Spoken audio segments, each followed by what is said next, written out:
ஸ்ரீ சக்கரம் பக்தி சேனல் நேயர்களுக்கு வணக்கம். ஜோதிடர் சரவணாமிர்தம் பேசுகிறேன். 7ஆம் இடம் ஒரு ஜாதகத்தில் லக்னம் எது வேண்டுமானாலும் இருந்து அங்கிருந்து 7ஆம் இடம் சிறப்பாக அமைய வேண்டும். அந்த 7ஆம் ஆதியும் நன்றாக இருக்க வேண்டும். ஒரு ஜாதகருக்கு, ஒரு மனிதருக்கு, ஒரு ஜீவாத்மாவிற்கு லௌகிக இன்பங்களை தருவது சுக்கிர பகவான் தான். அந்த சுக்கிர பகவான் 1, 4, 7, 10 அது போன்ற இடங்களில் கேந்திர ஸ்தானங்களில் ஆட்சி உச்சம் அடைந்தால் அந்த ஜாதகர் லௌகிக இன்பங்களில் கரை கண்டு இருப்பார்.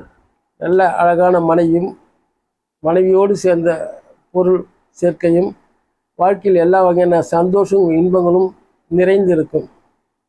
அப்படி என்றால் என்ன? சுக்கிரன் கெடக்கூடாது.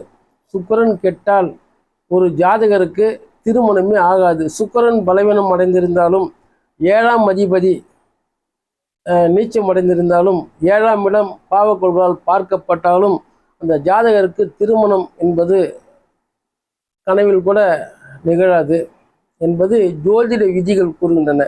7ஆம் ஆதியும் நன்றாக இருக்க வேண்டும். அதே போன்று சுக்கிரன் பாவகோள்களால் பார்க்காமலும் அதற்கு சரியான பரிகாரங்களும் இல்லாமல் இருந்தால் ரொம்பவும் சிரமம்தான் திருமணம். நிறைய பேருக்கு திருமணமே நடக்காமல் போகும். சார், என் பையனுக்கு கல்யாணம் ஆகுமா ஆகாதா? அவர்களுடைய ஜனன ஜாதகத்தை அருகாமையில் இருக்கின்ற ஜோதிட வல்லுநர்களிடம், உங்களுக்கு தெரிந்த ஜோதிடர் யாருக்கிட்ட ஒன்றாலும் போய் காட்டலாம். எந்த ஜோதிடரும் இல்லாத தகவல் இருப்பதாகவும் இருக்கும் தகவலை இல்லாமலும் செய்ய முடியாது. அது தேவ ரகசியம். ஜோதிடம் என்பது அது ஜோதிடம் அறிந்தவர்களுக்கு நோய் நொடியே வராது என்பது தேவ வாக்கியம். ஆக அந்த 7ஆம் பாவமும் கிடக்கூடாது, 7ஆம் ஆதியும் கிடக்கூடாது. அந்த கலத்திரன், குறிப்பாக கலத்திரக்காரனான சுக்கிர பகவான் கிடக்கூடாது. இது இப்படி சிறப்பாக இருந்தால் 16 செல்வங்களையும் பெற்று உலகத்தில் லௌகிக வாழ்க்கையில் தலை சிறந்து நல்ல வாரிசுகளை உருவாக்கி குடும்ப மேன்மையடை செய்யும். அந்த சுக்கிர பகவான் அவ்வளவு சிறப்பானவர். அந்த சுக்கிரன் பகவான் கெட்டு இருந்தால், ஜனன ஜாதகத்தில் சுக்கிரன் சரியாக அமையாவிட்டால் அவர்கள் அந்த கஞ்சனூர் என்று சொல்லக்கூடிய அந்த சுக்கிரன் ஆட்சி செய்யக்கூடிய அந்த ஊருக்கு சென்று சுக்கிர பகவானுக்கு சிறந்த பரிகாரங்களை செய்யலாம். இந்த பாடல் கூட வரும் பாருங்க. இதெல்லாம் எப்படி வரும் அப்படின்னு பார்த்தீங்கன்னா, என்ன பார்வை உந்தன் பார்வை இடை மெலிந்தால், அந்த சினிமா பாட்டில் வரும் பாருங்க.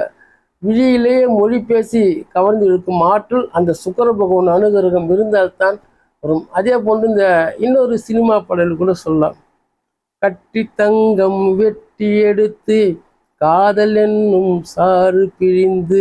ஐயா மன்னிக்கணும், அது ஒரு ஆர்வத்தில் அந்த பாட்டில் வருதுன்னா, அந்த சுக்கிர பகவான் அனுகிரகம் இருந்தால்தான் இந்த மாதிரியான ஒரு ரசனைகளும் கற்பனைகளும் அந்த மாதிரி லௌகீக எண்ணங்களும் சேர்ந்து அந்த ஜாதகரையும் எல்லோரையும் மனமகிழ்க்க வைப்பது இந்த சுக்கிர பகவான் தான்.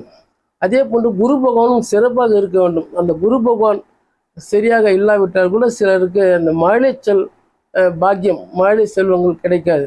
ஆக இந்த சுக்கிரனை பற்றியும் 7ஆம் பாவத்தை பற்றியும் பேசியதற்கு மிகுந்த நன்றி, வணக்கம். அருகாமையில் இருக்கின்ற உங்களுடைய ஜோதிடர்களையும் சந்தித்து சுக்கிரன் எப்படி இருக்கிறார்கள், எல்லோரும் பார்த்தீங்கன்னா ஒரு குறிப்பிட்ட காலம் பிரகாரம் பார்த்தீங்கன்னா மாஸ்டர் செக்கப், உடல் செக்கப் பண்ணுறோம் இல்லைங்களா, அதெல்லாம் எப்படி இருக்குன்றோம். அது மாதிரி எல்லோருமே அவங்களுடைய ஜனன ஜாதகத்தை ஒரு 6 மாதத்துக்கு ஒரு முறையாவது பக்கத்தில் உங்களுக்கு தெரிஞ்ச ஜோதிடர்களுக்கு கொடுத்து பாருங்கள், என்ன தர்சனம் நடக்குது, என்ன புக்தி நடக்குது, இப்போ எந்த கோயில் போனால் நல்லது அப்படின்னு தெரிஞ்சுக்கிட்டிங்கன்னா உங்கள் வாழ்க்கை சிறப்பாகவும் மன மகிழ்ச்சியோடும் மறுமலர்ச்சியோடும் இருக்கும் என்று தெரிவித்து சுக்கிர பகவானை வணங்கி ஆராதித்து உங்களிடமிருந்து விடைபெறுகிறேன். நன்றி, வணக்கம்.